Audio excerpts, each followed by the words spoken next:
नमस्कार, मैं अजय सिंह खर्ब। स्वागत है आपका टेक्स्ट बुक सुपर कोचिंग पर। साथियों, एजुकेशन साइकोलॉजी एंड पेडागोजी में आज हम डिस्कस करेंगे सोशलाइजेशन, समाजीकरण के बारे में। तो आइए शुरुआत करते हैं। और सबसे पहले जो हमारे मन में बात आती है, सोशलाइजेशन की शुरुआत कहाँ से होती है और ये कहाँ तक और कब तक होता रहता है, तब हमें हमेशा इस बात को याद रखना है। समाजीकरण की शुरुआत हमारे जन्म से होती है और जन्म से शुरू होकर के हमारी मृत्यु तक, यानी कि जब तक हम लोग इस धरा पर, इस पृथ्वी पर, इस जीवन में जब तक हम लोग हैं, तब तक हमारा समाजीकरण भी चलता रहता है। इसमें एक शब्द छुपा हुआ है समाजीकरण के अंदर, जिसे कि हम समाज कहते हैं।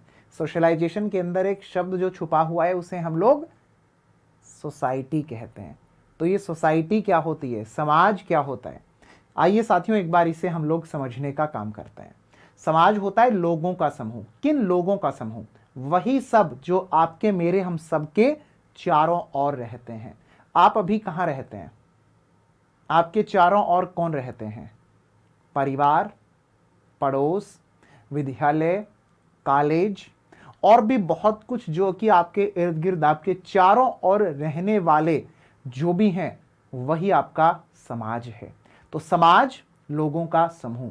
हम सभी समाज में रहते हैं। इसी समाज में रहते हुए हम सभी एक साथ आगे बढ़ते रहते हैं। लेकिन कहा जाता है कि कोई भी जो समाज होता है, उस समाज का बनना इस बात पर निर्भर करता है कि उस समाज में रहने वाले जितने भी लोग हैं, उन सभी के आपसी संबंध कैसे हैं। अब एक समाज है, एक सोसाइटी है, जिसमें कोई किसी से बात नहीं करता है। सभी अपने घर में चुपचाप रहते हैं। कोई किसी से गुफ्तगू नहीं करता है, बातचीत नहीं करता है, किसी के बीच कोई इंटरेक्शन नहीं है। आप एक छोटी सी बात आजकल देखेंगे भी, एक घर है, एक घर के अंदर मान लेते हैं कि 5 इंसान रहते हैं, मम्मी पापा, ठीक है, दादा दादी और एक बच्चा है, ऐसा मानते हैं। किसी घर में 2 बच्चे हो सकते हैं, 3 हो सकते हैं। एक एग्जाम्पल लेते हैं हम, और पांचों अपने अपने मोबाइल में मस्त हैं। ऐसा आजकल हम सबको देखने को मिल रहा है। कोई आपस में किसी से बातचीत तभी करता है जब उसको कोई एक दूसरे से काम होता है। उनका इंटरेक्शन बहुत कम है, इसलिए एक दूसरे से सीख भी बहुत कम पा रहे हैं। तो यहां पर हमें हमेशा एक बात याद रखनी होगी कि जब हम समाज में रहते हैं, तो समाज में रहते हुए समाज का अस्तित्व इस बात पर टिका हुआ है कि सभी लोगों के आपसी संबंध कैसे हैं, उनके बीच में इंटरेक्शन हो रही है या नहीं इंटरेक्शन हो रही। इंटरेक्शन समाज में रहते हुए होना जरूरी है, और इंटरेक्शन जितनी ज्यादा होगी उतने बेहतर तरीके से सभी बालकों का, बच्चों का समाजीकरण होगा और हम सभी अपनी जिंदगी में आगे बढ़ेंगे। अब समाज जो हमारा होता है, उसकी पहचान होता है उसका कल्चर, जिसे हम हिंदी में संस्कृति कहते हैं। आप जिस समाज में रहते हैं, आपके समाज के कुछ नियम होंगे, कायदे कानून होंगे, रिवाज होंगी, मूल्य होंगे, है ना। और एक समाज को जब दूसरे समाज के साथ में हम लोग देखते हैं, तो पाते हैं खान पान, रहन सहन, बोलचाल, पहनावा आदि सभी बहुत सारी चीज़ों में काफ़ी डिफरेंस रहता है। तो जो हमारा कल्चर है, वो कल्चर भी आप पर, मुझ पर, हम सभी पर बहुत बड़ा प्रभाव अपना लेकर के आता है। अब हम लोग बात करेंगे साथियों सोशलाइजेशन को समझने की। कोई भी जो बच्चा है, उस बच्चे का जब जन्म हुआ, जन्म होने के बाद में वह बच्चा आता है इस दुनिया में। और इस दुनिया में जब वह बच्चा आता है, तो सबसे पहले इस दुनिया में आने के बाद वह किससे कनेक्ट होता है? सबसे पहले वह अपने परिवार के लोगों से जुड़ता है। और बच्चे के परिवार में, बच्चे की फैमिली में भी वह सबसे पहले जिससे कनेक्ट होता है, वह होती हैं माँ। तो यहाँ पर हम लोगों को कुछ बातें समझनी होंगी। जब भी आपसे पूछा जाएगा समाजीकरण की शुरुआत कहाँ से होती है, तब आप कहेंगे जन्म से होती है, क्योंकि जन्म हुआ तभी हम इस दुनिया में आए, और इस दुनिया में आकर के हम सबसे पहले अपने परिवार का हिस्सा बने। परिवार हमारे समाजीकरण की सबसे पहली संस्था होती है। परिवार में रह करके माँ से हमारी मुलाकात सबसे पहले होती है, तो माँ बच्चे की फर्स्ट टीचर होती हैं। तो शुरुआत समाजीकरण की जन्म से हुई, और जन्म से शुरू होकर के फिर मृत्यु तक लगातार हमारा समाजीकरण होता रहा। अब समाजीकरण बच्चे का शुरू हो गया है जन्म से, और मृत्यु तक लगातार जब हमारा समाजीकरण चल रहा है, तो हम लोग यहाँ पर अब एक बात पे और गौर करते हैं कि जो समाजीकरण है उसमें तो बदलाव होते रहते हैं, बिल्कुल होते रहते हैं। समाजीकरण जो है वो एक प्रोसेस है हमारी, कि समाज ने जो नियम कायदे कानून बना दिए हैं उन नियम कायदे कानूनों को अपनाते रहना, पुराने नियमों को छोड़ते रहना और नए नियमों को जान करके अपने व्यवहार को वैसे ही करते रहना। अब जब बच्चे का जन्म हुआ तो जन्म के समय उसे तो ये पता भी नहीं है किसके साथ कैसा व्यवहार करना होता है। तो हम लोग आज बहुत सारे अलग अलग तरह के अपने व्यवहार करते हैं। आज हम सबका जो भी ये व्यवहार है, इस व्यवहार को भी हमने अर्जित किया है। कहाँ से अर्जित किया है? इसी समाज से अर्जित किया है। यहीं से जाना, अन्य लोगों को देख करके, उनसे इंटरेक्शन करके, और फिर खुद भी वैसे ही करने लग गए हैं। तो आगे बढ़ते हैं और हम लोग जानते हैं हर एक समाज के जो नियम कायदे कानून होते हैं, रीति रिवाज होते हैं, उनको अपना करके ही हम लोग अपने समाजीकरण को आगे बढ़ाते हैं। किसी संस्कृति या समाज के मानदंडों के अनुसार व्यवहार को अपनाने की क्रिया को समाजीकरण कहा जाता है। अब जो मानदंड शब्द यहां पर आप लोगों को बताया गया है, मानदंड का मतलब होता है समाज के नियम कायदे कानून। इंग्लिश में इसके लिए नॉर्म्स जो टर्म है उसका इस्तेमाल किया गया है। आप अपने पड़ोसी को एक बार याद कीजिए, जैसे आपके घर में आप रहते हैं, क्या पड़ोसी के घर में एग्जैक्ट उसी तरीके से रहने की आजादी है? आप अपने स्टेट को अब देखिए, आप जिस स्टेट में जिस राज्य में हैं और एक जो दूसरा राज्य है, क्या वहां पर ठीक इसी प्रकार के ऐसे ही नियम कायदे कानून रिवाज मूल्य आदि के अनुसार रहने की, काम करने की, आगे बढ़ने की आज़ादी होती हैं? नहीं, हर जगह पर अलग अलग प्रकार की व्यवस्थाएं होती हैं। तो एक समाज दूसरे समाज से जब अलग होता है तो बच्चों के जो समाजीकरण में डिफरेंस हैं वो भी हम लोगों को देखने को मिलते हैं। आगे बढ़ते हैं। इसके बाद में समाज के नियम कायदे कानून को अपना लिया है और उसके अनुसार हमने व्यवहार करना भी शुरू कर दिया है। समाजीकरण की भूमिका सामाजिक मानदंडों, मूल्यों और विश्वासों के अधिग्रहण की सुविधा प्रदान करना, जो व्यक्तियों को अपने समाज में भाग लेने के लिए आवश्यक है। यानी कि हम जब इस दुनिया में जिस समाज का हिस्सा बने हैं, उस समाज में अगर हम लोगों को रहना है तो उस समाज के मूल्यों को अपनाना होगा और फिर उस समाज की तरह ही हम लोगों को अपने काम करते हुए आगे बढ़ना रहता है। तो फिर हमारे सामने दो टर्म निकल करके आती हैं, एक को हम डी सोशलाइजेशन कहते हैं तो दूसरी को हम री सोशलाइजेशन कहते हैं। इन दोनों को हम समझेंगे, लेकिन उससे पहले आप जरा एक एग्जाम्पल पर ध्यान दीजिए। एक छोटा बच्चा है, यह है कोई एक छोटा बच्चा। इस बच्चे ने अपने घर में यह सीखा है कि सुबह उठो और सुबह उठ करके सभी घर वालों को हाथ जोड़ करके नमस्ते कहो। सुबह उठ करके सबके पैर छूने होते हैं, आशीर्वाद लेना होता है। यह बच्चा यही तौर तरीका अपनाता है। ये सब कुछ इसने कहाँ पर सीखा है? ये सब कुछ इसने अपनी फैमिली में सीखा है। लेकिन क्या ये पूरी ज़िंदगी अपनी फैमिली में रहेगा? नहीं, ये फैमिली से कुछ समय के बाद अपने स्कूल भी जाएगा और कुछ समय के बाद फिर अपने पीयर्स से भी इसकी मुलाकात होंगी। आजकल बच्चे जो हैं वो मोबाइल का भी काफ़ी इस्तेमाल करते हैं, मीडिया का भी यह बच्चा इस्तेमाल करते हैं, बहुत ज़्यादा इस्तेमाल करते हैं।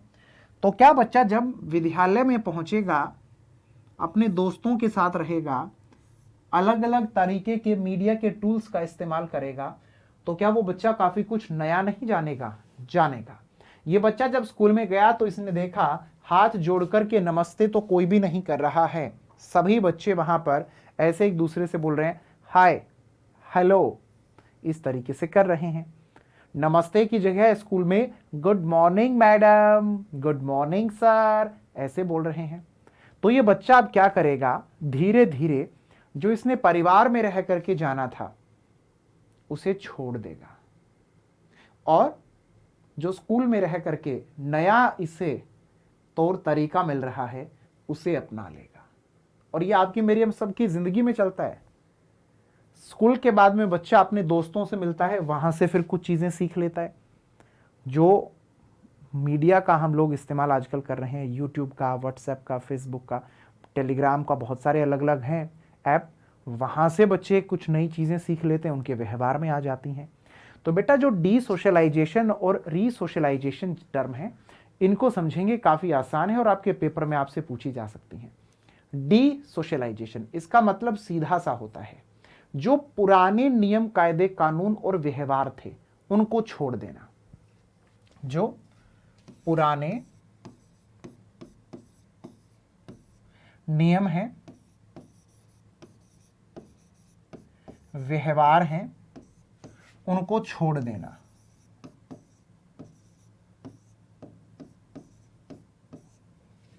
और डीसोशलाइजेशन जब हो गया तो फिर होगा रीसोशलाइजेशन, पुनः समाजीकरण।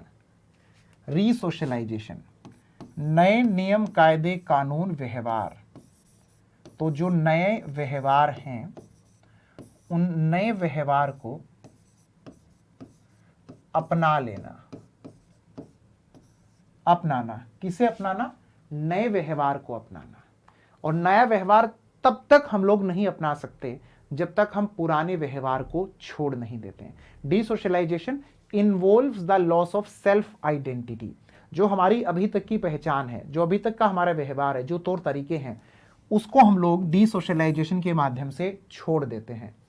रीसोशलाइजेशन involves the adoption of a new identity और सोशल रोल। रीसोशलाइजेशन में हम लोग अपनी नई पहचान को, नए तौर तरीकों को अपनाने का काम कर रहे होते हैं। तो ये कुछ डिफरेंस है यहां पर साथियों, एक बार देखते हैं रीसोशलाइजेशन और डीसोशलाइजेशन के बीच में। रीसोशलाइजेशन में हम लोग नए व्यवहारों को, नए वैल्यूज को अपना रहे होते हैं। डीसोशलाइजेशन में पुराने व्यवहारों को, है ना, एटीट्यूड, वैल्यूज, इन सबको छोड़ रहे होते हैं। आगे बढ़ते हैं, तब हम लोग पाते हैं जो रीसोशलाइजेशन हमारा होता है उसके अंदर हम लोग नए अपनी आइडेंटिटी को, नए रोल को अपना लेते हैं। तो डीसोशलाइजेशन में हम हमारी जो पहले की आइडेंटिटी, हमारा तौर तरीका, सोचने व्यवहार करने के तरीके हैं, उनको खो देते हैं। पहले, बिल्कुल सही आप सोच रहे हैं, डीसोशलाइजेशन होता है और उसके बाद में रीसोशलाइजेशन होता है। जब तक पुराने व्यवहारों को नहीं छोड़ते हैं तब तक नए व्यवहारों को अपनाते नहीं हैं। चलिए, तो इस प्रकार से हमारी ये डीसोशलाइजेशन, रीसोशलाइजेशन की प्रोसेस पूरी जिंदगी चलती रहती है। नई नई चीजों को जानते हैं और आगे बढ़ते रहते हैं। अब आपकी मेरी हम सबकी जिंदगी के अंदर, हमारे समाजीकरण के अंदर जो सबसे इंपॉर्टेंट रोल प्ले कर रहे होते हैं, ये 4 एजेंट हमारे रहते हैं। और भी बहुत कुछ होता है जो हमारी जिंदगी के अंदर रोल प्ले करता है, लेकिन जो सबसे इंपॉर्टेंट होते हैं वो ये 4 होते हैं। जैसे कि फैमिली है, स्कूल है, पीयर्स हैं, मास मीडिया है। बेटा यहां पर जो मीडिया शब्द का इस्तेमाल किया गया है, मीडिया से मतलब वही है जो हमारा ये मोबाइल है, इस मोबाइल के अंदर अलग अलग जो ऐप हम इस्तेमाल कर रहे हैं। फैमिली, परिवार हमारा जो रहता है, यहां पर हम लोग हमारा जन्म होने के बाद सबसे पहले आते हैं और यही बेस होता है हमारे समाजीकरण का। तो आपसे कभी पूछा भी जाए कि हमारे समाजीकरण का आधार हम किसे कहते हैं, बेस किसे कहते हैं, इसे ही कहते हैं। यहीं से हम लोग सबसे पहले हर एक चीज को एक्वायर कर रहे होते हैं, यहीं से सभी चीजों को हम अर्जित कर रहे होते हैं। यही वो जगह होती है जहां पर हमारे माता पिता को देखते हुए हम लोग इमिटेट करने का काम कर रहे होते हैं। उन्हीं को देख करके जैसा उन्होंने किया वैसी ही नकल यहाँ पर हम कर रहे होते हैं। माता पिता को ऑब्जर्व करते हैं, जैसा वो करते हैं हम भी वैसा ही करने लगते हैं। तो यहाँ पर सबसे पहले हमारे परिवार के, समाज के नियम हम लोगों ने जाने और वैसे ही व्यवहार करना शुरू कर दिया और धीरे धीरे हम लोग भी अपने उन लोगों में शामिल हो गए हैं। अब इसके बाद हम लोग जब स्कूल में पहुंचते हैं, तो ये हमारे परिवार के बाद में दूसरा वो स्थान है जो हमारी जिंदगी के अंदर सबसे बड़ा इम्पैक्ट लेकर के आता है। हमारे परिवार में हमने अपना जिंदगी का जितना समय अभी तक बिताया है, आप पाएंगे उसमें से एक बहुत ज्यादा समय परिवार के बाद में अगर हमने कहीं पर बिताया तो वो हमारे स्कूल में हमने बिताया है। आप देखें, पहले प्री प्राइमरी क्लासेस हमारी होती हैं, फिर प्राइमरी क्लासेस हैं, अपर प्राइमरी हैं, सीनियर सेकेंडरी क्लासेस हमारी आती हैं, फिर उसके बाद में स्कूल हम लोगों ने लगभग, हम लोग पाते हैं कि 12 से 15 साल तक समय अपना बिताया होता है। तो स्कूल में हमने कोई कम समय नहीं बिताया है। स्कूल ही वो जगह होती है जहां पर हमारी फॉर्मल एजुकेशन की शुरुआत होती है और हर एक चीज़ हम लोगों को यहाँ पर प्रॉपर एक स्ट्रक्चर में मिलती है। परिवार में जब हम लोग थे तो यहाँ इनफॉर्मल एजुकेशन मिल रही थी। यहाँ पर जो नियम कायदे कानून थे वो मौखिक रूप से थे। यहाँ पर फ्लेक्सिबिलिटी ज़्यादा थी। स्कूल में आकर के चीज़ें कठोर होने लगती हैं, उनके लिए प्रॉपर गाइडलाइंस होती हैं, उनको फॉलो करना होता है। स्कूल के बाद में हम लोग देखते हैं कि धीरे धीरे हमारे जो साथी होते हैं उनके साथ हम समूह में रहने लगते हैं। अब साथियों के बीच में रहते हुए हम लोग बहुत सारी अलग अलग गतिविधियां करने लगते हैं। यहीं रह करके हम लोगों के अंदर नेगोशिएशन की एबिलिटी आती है, सहयोग करना हम लोग यहाँ पर सीखते हैं, एक दूसरे के साथ में बातचीत करते हैं। तो बातचीत करने से कई सारे गुणों का विकास होता है। नेतृत्व की क्षमता हमारे अंदर ग्रुप एक्टिविटीज के साथ में पीयर ग्रुप में रह करके हमारे अंदर आती है। तो जो पीयर ग्रुप हमारे होते हैं, यहाँ पर भी हम लोग एक दूसरे से काफ़ी कुछ नया जान रहे होते हैं। हमारे व्यवहार, हमारे जो तौर तरीके हैं वो सामने वाले को पसंद आते हैं, वो उनको अपना लेता है। हमें उनके तौर तरीके पसंद आते हैं, धीरे धीरे उनके जैसे हम लोग करने लगते हैं। तो इस तरीके से हम धीरे धीरे पाते हैं आज हम जैसे भी हैं उसमें हमारे परिवार का, स्कूल का और जितने भी हमारे मित्र, हमारे यार दोस्त जो रहे हैं, उनकी ज़िंदगी का भी बहुत बड़ा प्रभाव हमारे ऊपर रहा है। इसके बाद में अगला पॉइंट आता है जो कि आज का एक ऐसा मुद्दा बन चुका है जिस पर हर कोई ये डिस्कस करना अपनी ओर से शुरू कर ही देता है कि ये हमें सबसे ज़्यादा प्रभावित आज कर रहा है। चाहे कोई छोटा बच्चा हो या आपकी मेरी तरह यंग हो या हो कोई बुजुर्ग व्यक्ति, हर किसी की आज मीडिया के साथ में पकड़ बहुत अच्छी हो चुकी है। बच्चे का जन्म होता है, जन्म होते ही सबसे पहले उसको मोबाइल मिल जाता है, उसका लैपटॉप उसको मिल जाता है, टैब उसको मिल जाता है ना। और वहां पर बच्चा जाकर के फिर अपनी आईडी बनाता है। आईडी बनाने के बाद में वहां पर बहुत सारे अलग अलग दुनिया भर के लोगों से उसकी दोस्ती होने लग जाती है। अब मैं आपसे एक छोटी सी बात पूछता हूं, आप रहते हैं इंडिया में हैं और इंडिया में रहते हुए आप फेसबुक इस्तेमाल करते हैं मान लेते हैं, और आपकी दोस्ती फेसबुक पर ही हो गई है किसी दूसरे देश के अंदर रहने वाले किसी व्यक्ति से। किसी दूसरे देश के अंदर रहने वाले व्यक्ति से जब आपकी मुलाकात हुई तो आपकी मुलाकात फेसबुक के माध्यम से हुई है, आप रेगुलर बातचीत करने लगे हैं, वो अपनी बातें आपको बताते हैं, आप अपनी बातें उनको बताते हो और धीरे धीरे आप ऐसे पाने लगोगे, दोनों एक दूसरे को बहुत गहरे तरीके से जानने लगोगे। एक दूसरे को जानते हम कैसे हैं, जब बातें शेयर करते हैं, लेकिन कभी एक दूसरे के सामने फिजिकली आप लोगों की मीटिंग नहीं होंगी, बस इतना ही फर्क रह जाएगा। अदरवाइज सारी चीजें आप लोगों की डेली रूटीन में बातचीत करते हुए आप जान लेते हैं, आपकी दोस्ती गहरी हो जाती है। तो आपके व्यवहार से कुछ उसके अंदर चला जाता है और उसके व्यवहार से कुछ आपके अंदर आ जाता है। तो यहां पर भी सोशलाइजेशन हो रहा है।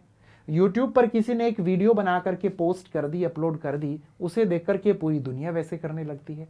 आपका व्हाट्सएप है, सुबह आप अपना व्हाट्सएप ओपन करते हैं और वहां से कोई एक मैसेज जो है उसको अलग अलग ग्रुप में डालते हैं, पोस्ट करते हैं और वो देखते देखते पूरी दुनिया में पहुंच जाता है। सोशल मीडिया से बड़ी बड़ी क्रांतियां हो जाती हैं। तो मेरे प्यारे साथियों, मीडिया आज हम सबकी जिंदगी को बहुत बड़े स्तर पे प्रभावित कर रहा है और आज सबसे ज्यादा जो कि और सबसे तेज हमारा सोशलाइजेशन कर रहा है वो मीडिया ही है। तो मीडिया का रोल कम नहीं रह गया है, सबसे ज्यादा रोल आज इसी का बन गया है। स्कूल में होते हैं तब मीडिया का इस्तेमाल करते हैं, घर में होते हैं तब मीडिया का इस्तेमाल करते हैं, दोस्तों के बीच होते हैं तो मीडिया का इस्तेमाल करते हैं। तो मीडिया वही सब ऐप जो आप इस्तेमाल करते हैं, मैं इस्तेमाल करता हूं। हमारे मोबाइल में जितने ऐप हैं उन ऐप का नाम भी क्या रखा है, उन ऐप का नाम भी सोशल ऐप। ऐप का मतलब होता है एप्लीकेशन। तो सोशल ऐप वो जो कि हम लोगों को सोशल बनाते हैं, सामाजिक बनाते हैं, उनकी बातें यहां पर हो रही हैं। चलिए आगे बढ़ते हैं इसके बाद में। और ये कुछ टाइप्स हैं सोशलाइजेशन के जहां से आपके पेपर में आपको प्रश्न दिए जाते हैं। साथियों, primary socialization, secondary socialization, anticipatory, informal and formal, आप यहां से पाएंगे हर एक आपके पेपर में यहां से प्रश्न वो आपको देगा ही देगा। तो सबसे पहले हम बात करते हैं प्राइमरी सोशलाइजेशन को लेकर के। प्राइमरी सोशलाइजेशन में सिर्फ एक पॉइंट आता है जो कि होता है हमारा परिवार।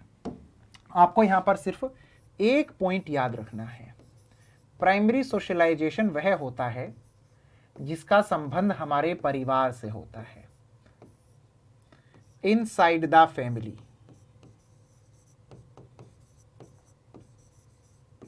जो कि हमारे परिवार में रहते हुए हमारा होता है, सभी का होता है। यहाँ पर जो हमारे रिलेशन होते हैं, जो हमारे रिश्ते होते हैं, उन रिश्तों के अंदर आप लोग पाते हो कि प्यार होता है, लव होता है। यहाँ रिश्तों के अंदर आप लोग पाते हो एकता होती है, यानी कि यूनिटी होती है। यहाँ पर हम पाते हैं कि हम शब्द का इस्तेमाल करते हैं, वी वर्ड का यहाँ पर इस्तेमाल हो रहा होता है। तो प्राइमरी सोशलाइजेशन जो कि हमारे परिवार में रह करके हमारा होता है, हमारे परिवार में हमारे माता पिता, भाई बहन, दादा दादी, ताऊ ताई, चाचा चाची, है ना। और हमारा जो परिवार किसी का छोटा तो किसी का बड़ा होता है, इसका प्रभाव भी हमारी जिंदगी पर आता है।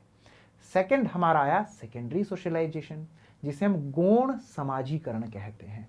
इसके अंदर क्या आता है? इसके अंदर हमारा आता है जैसे कि स्कूल, जैसे कि पीयर्स और मीडिया, ये तीनों हमारे सेकेंडरी सोशलाइजेशन में आते हैं।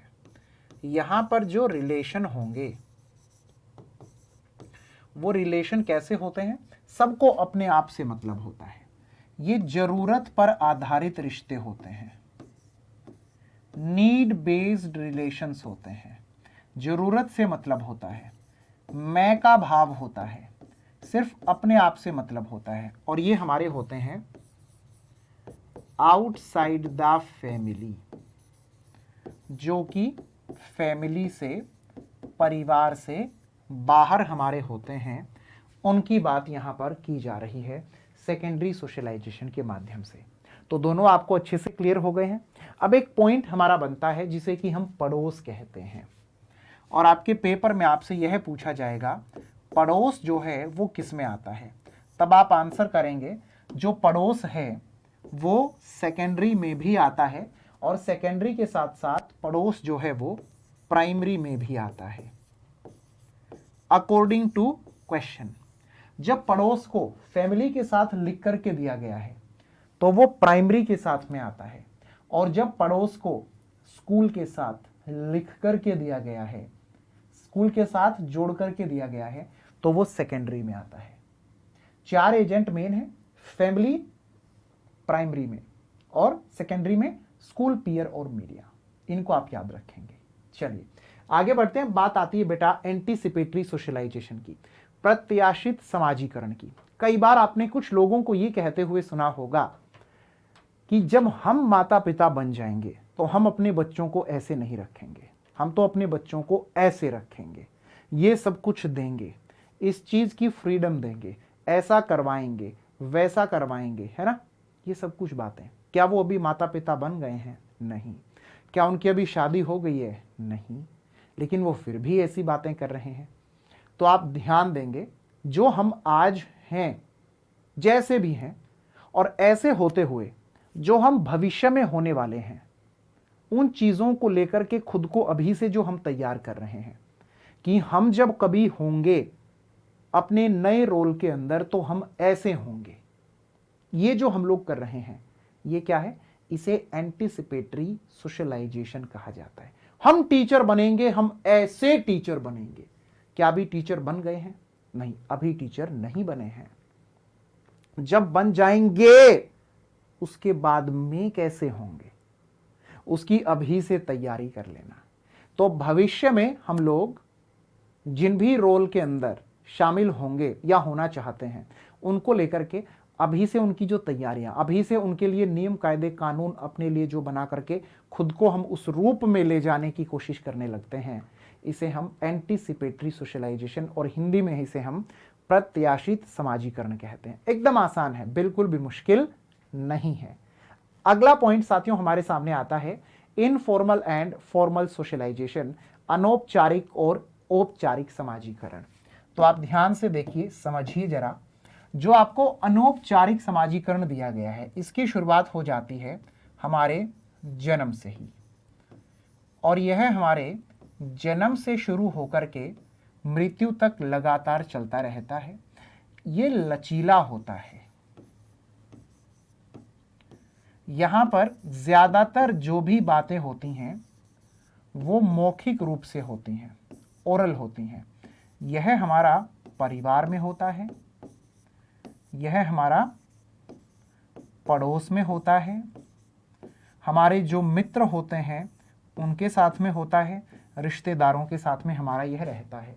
औपचारिक की अब हम बात करते हैं। औपचारिक की शुरुआत होती है विद्यालय से।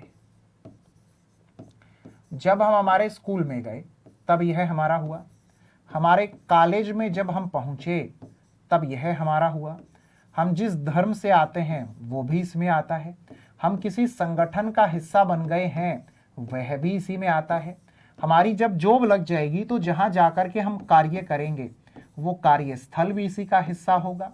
यहाँ पर लचीलापन कम होता है, यहाँ पर चीजें जो है वो कठोर होती हैं, और हम पाते हैं यहाँ पर जो नियम कायदे कानून होते हैं वो लिखित रूप में ज्यादा हमें देखने को मिलते हैं, और जो मीडिया है वह भी इसी का हिस्सा होता है। तो जहां पर हर एक काम के लिए आप लोगों को प्रॉपर स्ट्रक्चरल तरीके से इंस्ट्रक्शंस गाइडलाइंस मिलती हैं, रूल रेगुलेशन का प्रॉपर एक फॉर्मेट आप लोगों को मिलता है, जहां आप अपनी मर्जी से किसी भी चीज में परिवर्तन लाना चाहें तो तुरंत लेकर के नहीं आ सकते हैं। ऐसा जहां पर होता है वो आपका औपचारिक समाजीकरण रहता है। आप घर परिवार में जब रहते हैं अपनी मन मर्जी से बदलाव कर लेते हैं। मीडिया आप जो इस्तेमाल करते हैं उसकी प्रॉपर सेटिंग्स होती हैं, उसके रूल रेगुलेशन होते हैं। फेसबुक हो, इंस्टाग्राम हो, व्हाट्सएप हो, आप इस्तेमाल भी करते हैं ना, समय समय पर अपडेट भी होते हैं उनके अंदर, उनके नियम बदलते रहते हैं, आपके ऐप के फंक्शंस बदलते रहते हैं। वो अनौपचारिक नहीं है, कुछ भी मन किया तो कुछ भी बदल दिया, नहीं। आपके हाथ में जितना कंट्रोल है आप उतना ही कर सकते हैं। फॉर्मल होती हैं वो चीज़ें। आगे बढ़ते हैं तो इसके बाद में हम बात करते हैं हमारे लिए जरूरी क्या है। अनौपचारिक या औपचारिक दोनों हमारे लिए जरूरी होते हैं। Both are important, both are important, दोनों हमारे लिए जरूरी रहते हैं। ये नहीं कि कोई एक हमारे लिए जरूरी होता है। अब हमारे सामने बात आती है समाजीकरण की अवस्थाओं को लेकर के। चाइल्ड डेवलपमेंट की स्टेजेस तो आपको याद होंगी, लेकिन वो यहां पर याद नहीं करनी है। यहां सोशलाइजेशन की अलग से हमारी स्टेजेस होती हैं। समाजीकरण की प्रक्रिया जन्म से शुरू हुई और जिंदगी भर यह चलती रहती है, तो आप लोगों को जन्म से ही याद रखना है। सबसे पहले हमारी आती है अर्ली सोशलाइजेशन। साथियों, हमारे जन्म से लेकर के birth to till 18 years of age, जन्म से लेकर के 18 वर्ष तक की जो हमारी आयु होती है, इसमें जो हमारा होता है वो अर्ली सोशलाइजेशन, प्रारंभिक समाजीकरण होता है। यहां पर जब व्यक्ति होता है वो परिवार में रहता है, स्कूल में जाता है, अपने दोस्तों के बीच अपना वो समय बिताता है।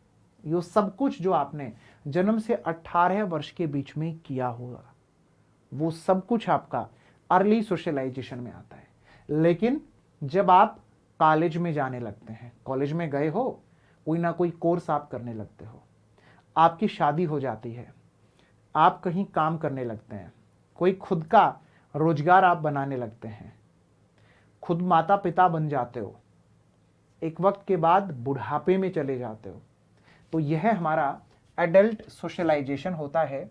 और ये 18 वर्ष की बाद से हमारा शुरू होता है। जब हम 18 वर्ष के हो जाएंगे उसके बाद इसकी शुरुआत हो जाती है। तो किशोरावस्था का जब अंत हो रहा होता है वहां से शुरू होता है, और ये फिर आगे पूरी जिंदगी भर हमारा चलता रहेगा बिना रुके हुए। साथियों, पब्लिक लाइब्रेरी से आप देखेंगे आपके पेपर में आपसे यह पूछेगा वो एक एक्टिव सोशलाइजेशन का पार्ट होता है या फिर पैसिव सोशलाइजेशन का। तो आप देखो कुछ इस तरीके से आपकी लाइब्रेरी होती है। लाइब्रेरी के अंदर बहुत सारी किताबें रखी रहती हैं और अलग अलग चेयर वहां पर आपके लिए होती हैं। आप वहां से किताब लेते हैं, अपनी जो किताबें हैं उन किताबों को पढ़ते हैं। लाइब्रेरी के अंदर रूल हैं, रेगुलेशन है, हर काम करने का तौर तरीका वहां पर लिखा होता है, आपको बताया जाता है। लाइब्रेरी में रहोगे तो इस तरीके से, इस ढंग से रहोगे। तो जहां पर हमने नियम कायदे कानून को सीख लिया तो समाजीकरण हो गया। लाइब्रेरी भी समाजीकरण कर रही है, लेकिन वहां पर क्या आप सभी आपस में एक दूसरे के साथ इंटरेक्शन कर पाते हो, बोलचाल करते हैं? नहीं करते हैं। वहां पर सिर्फ किताबें पढ़नी होती हैं और साइलेंट रीडिंग करनी होती है। तो जहां पर आपस में लोगों का इंटरेक्शन नहीं है, तो वो हमारा पैसिव सोशलाइजेशन के अंदर आता है। तो लाइब्रेरी जो हमारी होती हैं, क्या वह समाजीकरण करती हैं? पेपर में पूछेगा, आप कहेंगे करती हैं, लेकिन वह कैसी संस्था है समाजीकरण की? तब हम कहेंगे वह तो पैसिव संस्था, पैसिव एजेंसी हमारी होती है, निष्क्रिय संस्था होती है, क्योंकि वहां पर अंतः क्रिया नहीं कर रहे होते हैं एक दूसरे के साथ में। यह डिफरेंस होता है। लेवल ऑफ सोशलाइजेशन की जब हम बात करते हैं तो हमारे 3 लेवल होते हैं, माइक्रो, मेसो और मैक्रो। तीनों एकदम आसान है, एकदम आसान है तीनों।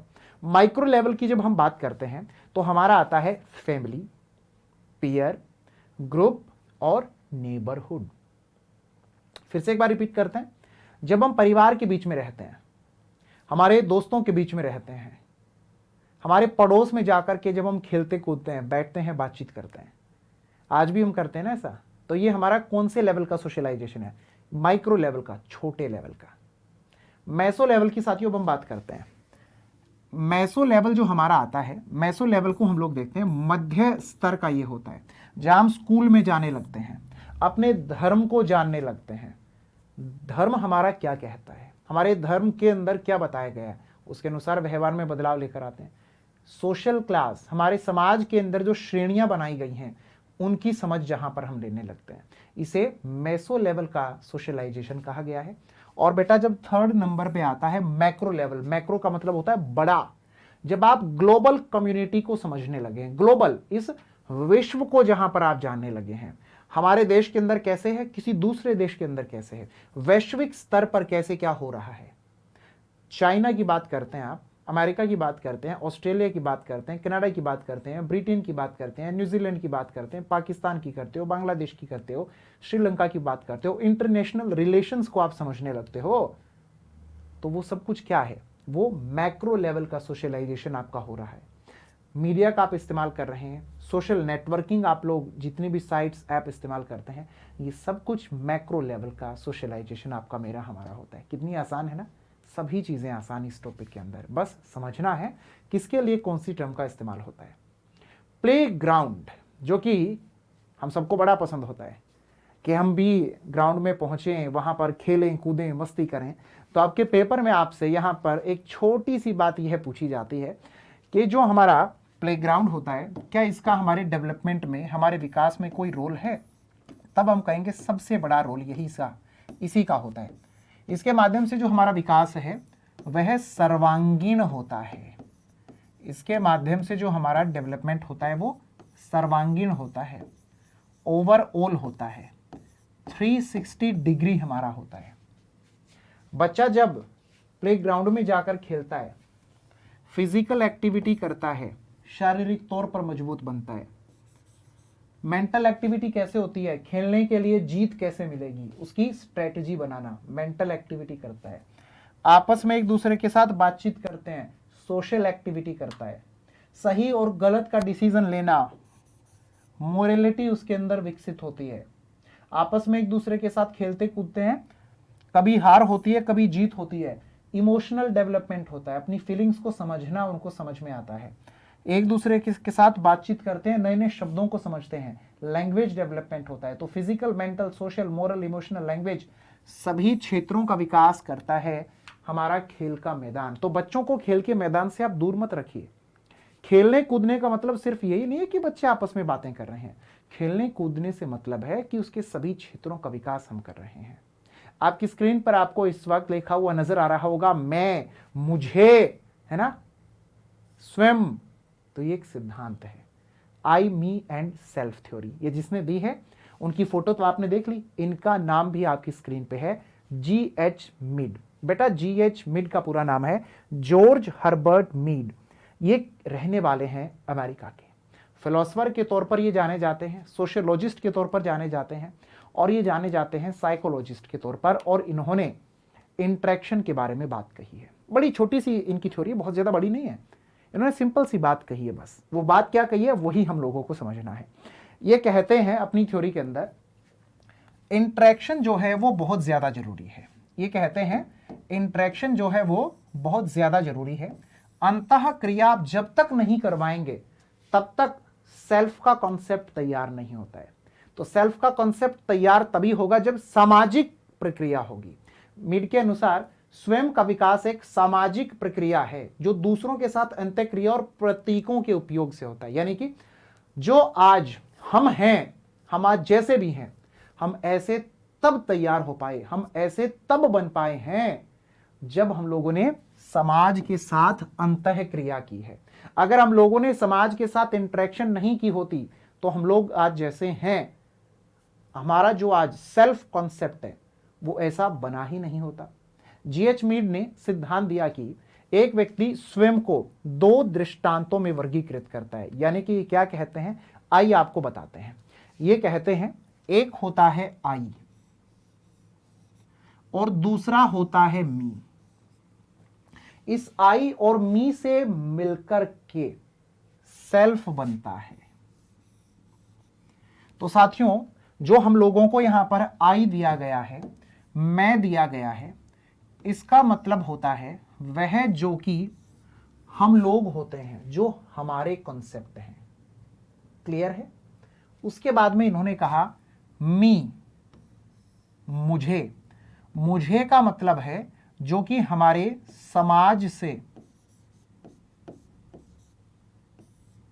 हम लोगों ने पाया है, हमारे समाज में रह करके हम लोगों ने जो सीखा, जाना, समझा, अर्जित किया।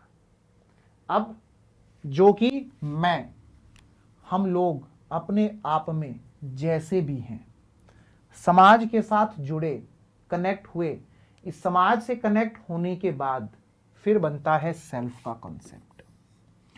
कोई भी एक बच्चा है, उस बच्चे का जन्म हुआ, वो इस दुनिया में आया, वो अपने आप से जिन भी चीजों को जानता जा रहा है, ठीक है, उस बच्चे के अपने खुद से